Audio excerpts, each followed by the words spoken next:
Para explicar sobre Cleópatra, devemos falar sobre o Império da Macedônia, quando Alexandre Grande morreu.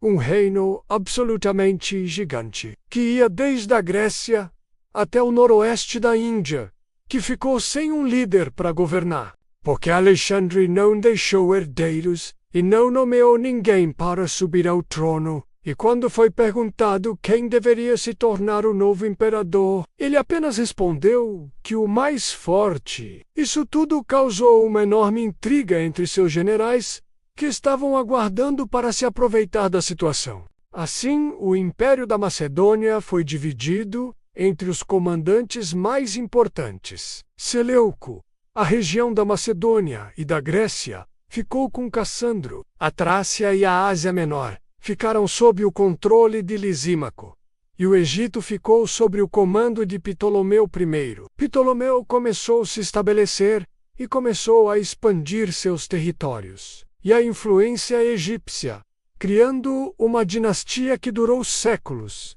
A história do Egito muda completamente quando Cleópatra chega ao poder. Este é um dos nomes mais conhecidos do mundo antigo. Mas por quê? Porque Cleópatra fez de tão impressionante. Ela sozinha foi capaz de influenciar dois dos homens mais poderosos de seu tempo. Como Cleópatra chegou ao poder e como ela transformou o Egito para sempre. Cleópatra foi uma das maiores estrategistas da história. Não é à toa que seu nome em grego significa glória de sua raça, e foi no reinado dela que o Egito atingiu sua maior extensão territorial da história. Você já deve ter visto Cleópatra em filme, teatro ou em livros, como a obra mais conhecida de Shakespeare, Cleópatra e Antônio. Mas ela foi uma das maiores mentes quando se fala de estratégias políticas e militares. Cleópatra era filha de Ptolomeu II, descendente direto de Ptolomeu I, o general de Alexandre o Grande, que herdou o reino do Egito. O pai de Cleópatra teve 5 filhos, 2 filhos chamados de Ptolomeu XIII e XIV, e 3 mulheres, Arsínoe IV, Berenice IV e Cleópatra. Como existia muitas pessoas ao trono, isso deixou uma grande confusão, porque naquela época era comum que os filhos dos faraós casassem entre si, como objetivo de manter o poder da família entre os próprios membros. O problema é que, além disso ser muito estranho, essa tradição sempre causou muita rivalidade entre os irmãos, que fariam de tudo para ter o poder apenas para si. E foi nesse contexto que Cleópatra cresceu em Alexandria, a capital do reino, em 69 a.C. Para ter uma noção como o Egito é antigo, a Cleópatra está mais próxima da criação do iPhone do que das construções das pirâmides de Gizé. Sabendo da quantidade de seus concorrentes desde muito cedo, Cleópatra se dedicou rigorosamente à educação e acabou se destacando nesse quesito. Segundo Plutarco, um historiador grego do século I, Cleópatra falava um total de 7 línguas, sendo elas o etíope, o hebraico, árabe, a língua síria mediana parta e possivelmente o latim. Mas o seu maior objeto de estudo foi a diplomacia. Isso porque ela teria que aprender a ter relação com outras civilizações ao redor do Egito, principalmente com uma do outro lado do Mediterrâneo, que começava a conquistar a sua hegemonia. Os romanos, nesse momento, Roma era uma república.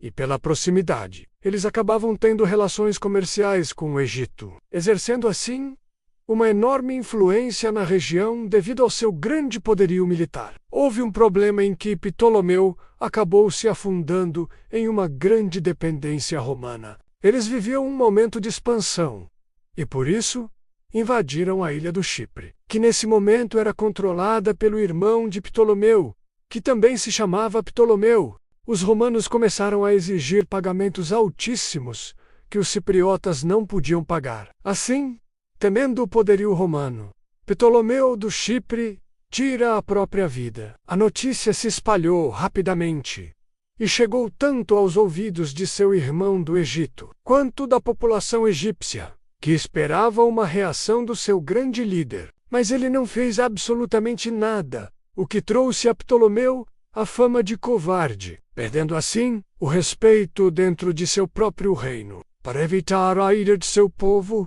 ele resolve fugir e vai justamente para Roma. Fora. Quem ficou no poder foi Berenice IV, a irmã mais velha de Cleópatra, mas ela foi executada a mando do próprio pai, que queria o seu trono de volta. Quando ele retornou Cleópatra, passou a assumir um papel de liderança feminina ao lado do rei. Com isso, ela pode começar a mostrar as suas intenções e sua enorme capacidade de governar, fazendo os olhos de seu pai brilhar. Isso fez ele apontar em seu testamento que, após a sua morte, Cleópatra e Ptolomeu, 13º, deveriam assumir o trono lado a lado. Pouco se sabe o que aconteceu nesse meio tempo, mas o que nós sabemos é que em 51 a.C., o pai de Cleópatra falece, dando espaço para ela, que agora com 19 anos, assumiu a coroa do Egito junto de seu irmão. Seguindo o testamento de seu pai, os dois se casaram, e de acordo com a tradição, ela passou a representar Aissas, enquanto seu irmão marido representava Osíris. Depois disso, Cleópatra iniciou a sua jornada pelo Egito, para criar uma relação mais íntima com o seu povo, e para aprender os costumes e as tradições do local. Já que Cleópatra não era egípcia, mas sim macedônia grega, sua determinação e habilidade política se destacaram desde cedo, fazendo com que ela cativasse diversos súditos e aliados pelo reino, por meio de alianças estratégicas e jogos políticos meticulosamente elaborados. Ela conquistou uma grande posição de influência. Mas com isso, seu irmão começou a se sentir ameaçado. E então, ele começa um conflito que mudaria a história do Egito para sempre. Ptolomeu, irmão de Cleópatra, tinha apenas 13 anos. Ele vivia rodeado de conselheiros que o ajudavam nas decisões. Pelo menos seria isso que eles teriam que fazer. Assim, eles decidiram de tomar o trono para si, criando um golpe contra sua própria irmã, resultando em uma fuga de Cleópatra, que foi parar em Tebas. Enquanto toda essa confusão acontecendo, lá em Roma, enquanto isso, com o objetivo de derrubar o Senado, Marco Crasso, Pompeu e Júlio César formam uma aliança, nascendo o primeiro triunvirato, sendo um governo de 3 homens. Logo depois, Crasso faleceu, e a relação entre os outros 2 generais se deteriorou rapidamente, até acontecer uma guerra civil, em que as forças de César e de Pompeu se enfrentaram. Havendo uma derrota de Pompeu, fugiu para o Egito, com intenção de pedir ajuda e reunir as tropas para derrotar Júlio César. Porém, assim que ele chega no Egito, ele é assassinado. Isso aconteceu porque o povo ficou com medo de César achar que eles estavam ajudando seu inimigo. Júlio César não imagina que Pompeu tinha sido morto. Então, quando ele chega ao Egito, à procura de Pompeu, ele fica horrorizado com a notícia de sua morte. Como não se poderia fazer mais nada nessa situação, ele nesse tempo aproveitou para exigir um pagamento de Ptolomeu, que existia essa dívida desde a época de seu pai. Mas o que César não sabia era que secretamente um exército de 20.000 homens havia sido enviado para cercar a cidade e acabar com as tropas romanas em um único ataque. E assim formou uma grande confusão, e que de longe Cleópatra vigiava tudo, colocando todo o seu plano em prática, tudo que ela havia aprendido sobre diplomacia para tentar pegar o seu trono de volta. O plano de Cleópatra era se unir a Júlio César contra o seu irmão. Ela então precisa conseguir alguma forma para se encontrar com ele.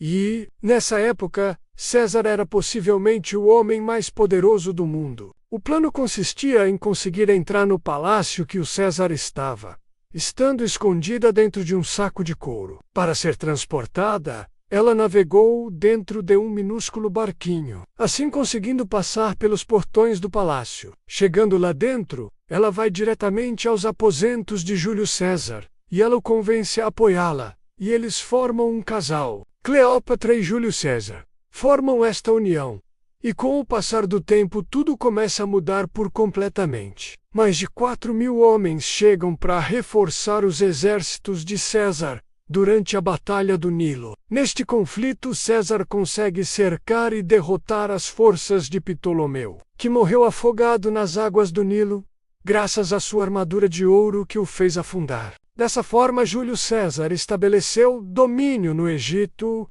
e colocou Cleópatra no trono novamente, voltando a ser reconhecida como rainha para oficializar o seu reinado a Faraó. Tinha que se casar com seu outro irmão, mesmo estando em um relacionamento com César. Júlio César, por um tempo, permanece no Egito, e Cleópatra fica grávida. Depois de 9 meses, nasce o único filho do casal, Cesarião, que ajudou Cleópatra a solidificar sua imagem como Ísis, a deusa mãe. Ano depois, ela decide ir a Roma, com o intuito de fazer César reconhecer a paternidade. Mas isso nunca aconteceu.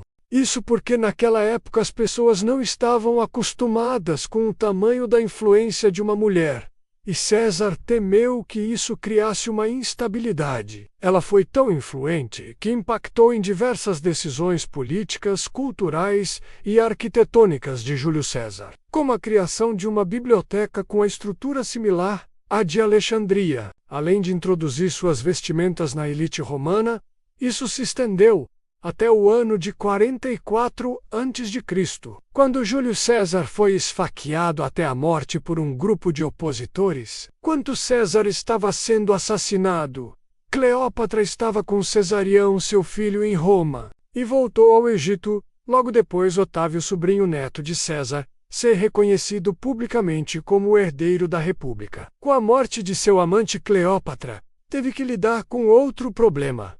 Sua irmã mais nova, que queria pegar o poder para ela. Para conquistar o trono egípcio, Arsínio se uniu ao marido de Cleópatra. Quando ela soube disso, ela simplesmente ordenou o assassinato de seu irmão-marido, e assim foi feito. Enquanto isso, em Roma, Otávio passou a dividir o poder com Marco Antônio e Lépido, formando o segundo triunvirato. Cleópatra foi convocada por Marco para ir a Roma, já que ele desconfiava que ela contribuiu para o assassinato de César. No encontro, ao contrário do que o Marco Antônio esperava, Cleópatra propõe uma aliança, oferecendo uma ajuda financeira para que ele tomasse o poder de Roma.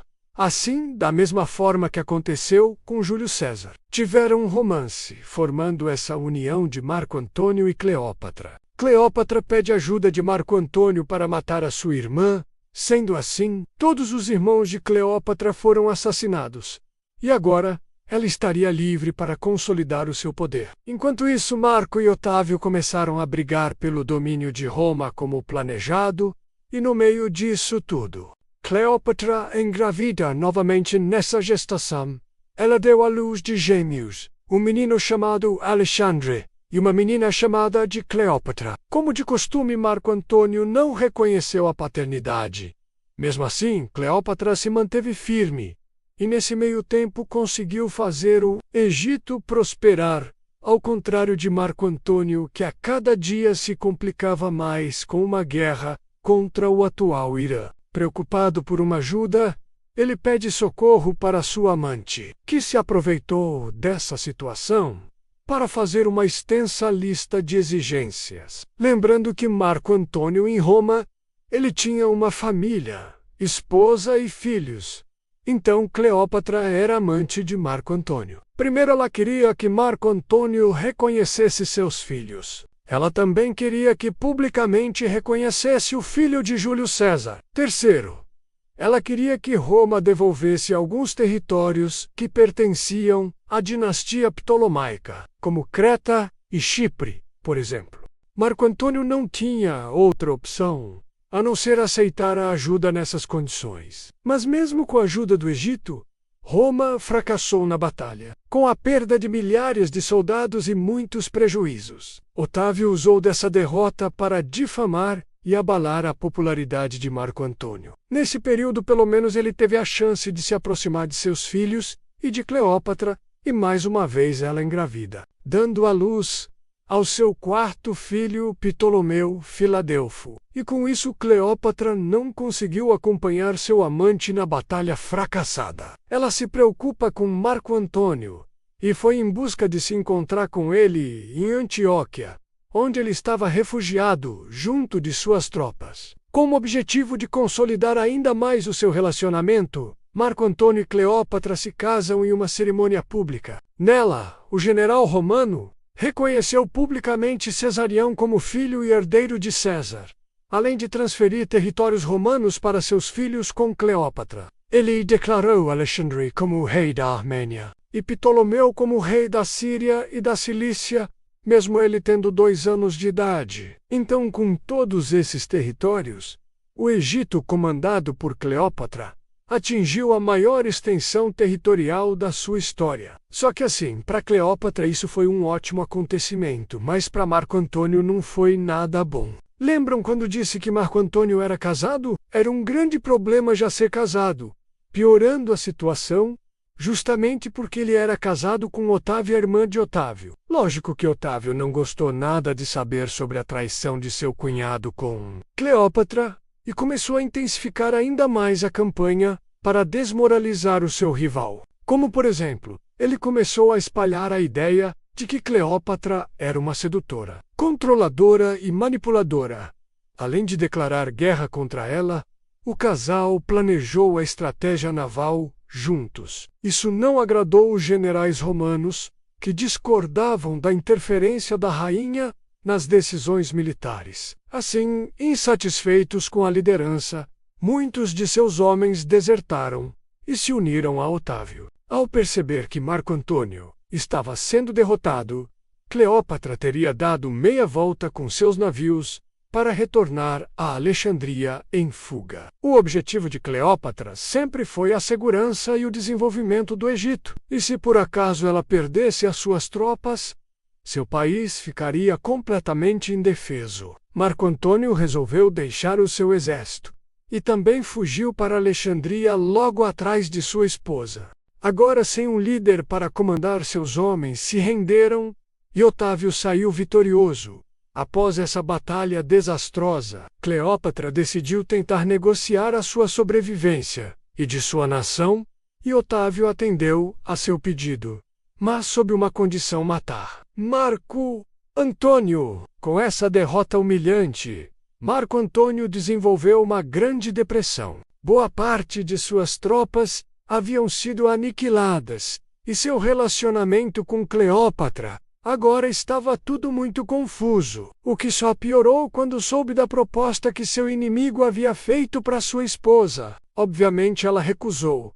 Isso fez com que Otávio invadisse o território egípcio. O problema foi que ele não calculou direito a distância até chegar onde Cleópatra estava, e quando chegou o seu exército já estava esgotado. Isso favoreceu o casal, que forçou as tropas inimigas a recuarem. Feliz com a vitória inicial, Cleópatra recompensou Marco com uma armadura e um capacete dourado. Marco Antônio conhecia muitos soldados do exército inimigo e começou a subornar os soldados. Além disso, confiante com sua vitória, Marco mandou um convite ao seu rival, desafiando para um combate individual. Otávio não recusou o desafio e decidiu lançar um ataque terrestre e naval ao mesmo tempo, que foram pegos totalmente desprevenidas, sem saída e desorientadas.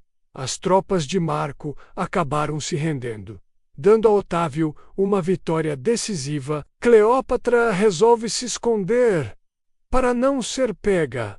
Marco Antônio acreditava que ela o havia traído com seus inimigos. Marco recebe uma notícia que Cleópatra cometeu suicídio.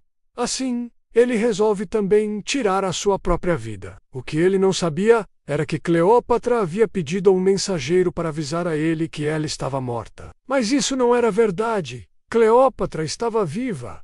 Teve de ver o seu marido morrendo em seus braços. Pouco tempo depois, ela e seus filhos são capturados pelas tropas de Otávio. O romano prometeu a Cleópatra que a manteria viva, mas não ofereceu nenhuma explicação sobre seus planos futuros para o Egito. A faraó conseguiu a informação de que Otávio planejava mandar ela para Roma, provavelmente para fazer um grande desfile de vitória. Assim, recusando a se submeter a isso, a rainha do Egito começou a planejar o seu verdadeiro suicídio. No dia 10 de agosto, ano 30 a.C., quando ela tinha exatamente 39 anos, um criado apareceu na porta de Otávio, com uma cesta de figos. Os guardas examinaram o conteúdo cuidadosamente e permitiram a sua entrada. Quando o romano pegou a cesta, viu que nela tinha uma carta escrita por Cleópatra, na qual ela deixa como seu último desejo ser enterrada ao lado de Marco Antônio. Quando a carta é lida por Otávio, e seus guardas vão diretamente para o quarto onde estava Cleópatra, e lá encontram ela sem vida, e duas de suas criadas, também sem vida. Até hoje não se sabe ao certo a causa da morte da rainha do Egito, de modo que muitos especulam que ela tinha recorrido a cobras para se matar. E essa foi a história de Cleópatra. Nascimento até sua morte. Atum B. AP. E. RDID. ADE Cleópatra. A morte de Cleópatra é um dos maiores enigmas da história.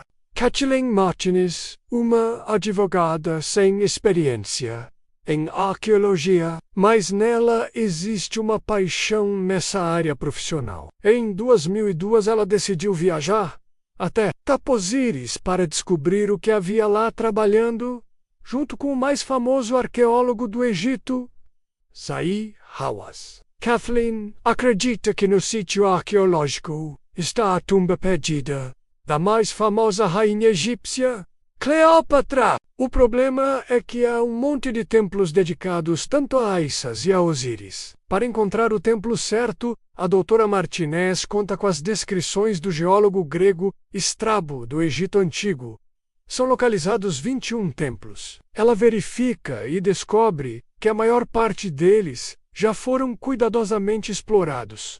Todos, exceto um, nas antigas ruínas de Taposiris Magna. Analisando, ela acredita que ele foi explorado superficialmente, e ele está a 50 quilômetros de Alexandria. Esse deve ser o local. Martinez entra em contato com o arqueólogo, chefe do Egito Zahi Hawass. Concorda em mostrar a área de Taposiris Magna. Quando ela chega lá, ela tem certeza que a grande rainha Cleópatra estava lá. Para poder escavar o sítio, a doutora Martinez precisa de uma autorização do governo egípcio. Inicialmente, os egípcios riem dela e a ignoram porque, afinal, o que é que uma advogada de formação saberia sobre arqueologia egípcia? Mas Martinez persiste e ela concorda em financiar a pesquisa totalmente por conta própria. Finalmente, eles dão a ela uma autorização. A primeira a ser dada a uma expedição latino-americana só tem um problema. A autorização só é válida por 8 semanas. Qualquer um que entende alguma coisa de escavação arqueológicas sabe que esse é um desafio impossível. Escavações são um processo lento e tedioso. Pode levar 8 meses para encontrar um único artefato. E quando você o encontra, pode levar um longo tempo para escavá-lo com segurança. Então, um prazo de 8 semanas para escavar um sítio inteiro realmente limita o que você pode fazer. Sem se deixar abater, Martinez e sua equipe começaram a cavar em 2004. O tempo está passando por 7 semanas inteiras. Martinez não encontra absolutamente nada. E então, quase como uma cena de filme, no último dia da escavação, Martinez descobre o que parecer ser um fosso escondido, perto do portão norte do templo. Dentro do fosso, ela descobre 2 câmaras secretas. Ela encontra algo importante. São pequenas tabuletas cinzentas, com escritas em grego. Elas se chamam depósitos fundacionais. Durante as construções da época, tabuletas como esta eram deixadas para trás para registrar informações sobre os construtores de uma estrutura. Quando Martinez limpa as tabuletas e lê o grego, ela descobre que o complexo de Taposiris Magna foi construído por Ptolomeu IV, que era o tataravô de Cleópatra. No começo, as pessoas acharam que a teoria de Martinez era absurda. Eles achavam que ninguém tinha escavado Taposiris Magna, porque não havia nada para encontrar.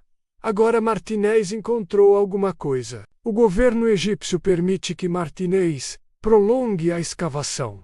Motivada pelo seu achado, a equipe traz novas tecnologias. Em 2008, Martinez e sua equipe trazem um radar de penetração do solo, e eles rapidamente conseguem descobrir que há toda uma série de túneis debaixo de Taposiris Magna, cerca de 20 metros da superfície, e logo abaixo desses corredores, eles encontram algo que simplesmente faz seus queixos caírem. Conforme eles vasculham a área com radar de solo, eles subitamente veem como se fosse uma rede de corredores subterrâneos. E esses corredores levam a diversas câmaras. Martinez acredita que essas são câmaras mortuárias. Martinez não vai perder essa descoberta. Ela mesma resolve entrar.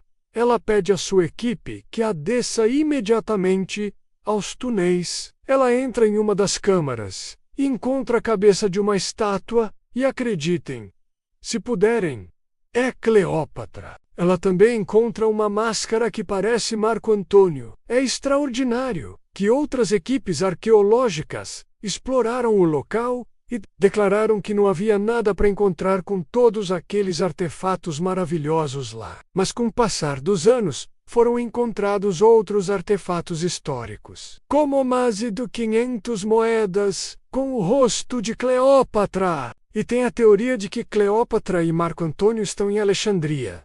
A teoria de que o corpo pode estar debaixo do mar. Foi encontrado um túnel secreto. Na mesma exploração que Martinez continua a procurar Cleópatra. Porém, parte desse túnel está sobre água, sobre o mar. Então foi solicitado novamente em 2022 uma licença para pode explorar essa parte do mar que existe nos túneis. Em 2024, ela recebe esse alvará. Assim seria Martinez a reencarnação de Cleópatra, por sua persistência em continuar e não desistir. Então foi liberado que Martinez com sua equipe poderiam sim descer e mergulhar, mas não poderia escavar. Quando Martinez entra com sua equipe, não dá para ver nada debaixo da água, somente algas e diversas coisas que impediam a visão no mergulho.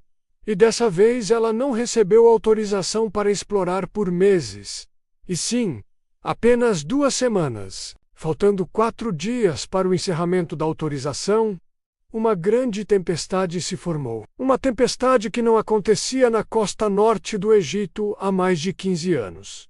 E assim teve que se encerrar a exploração. Então, no último dia que teria para mergulhar, tudo aquilo que impedia a visão deles na água tinha ido embora com a tempestade, como um milagre.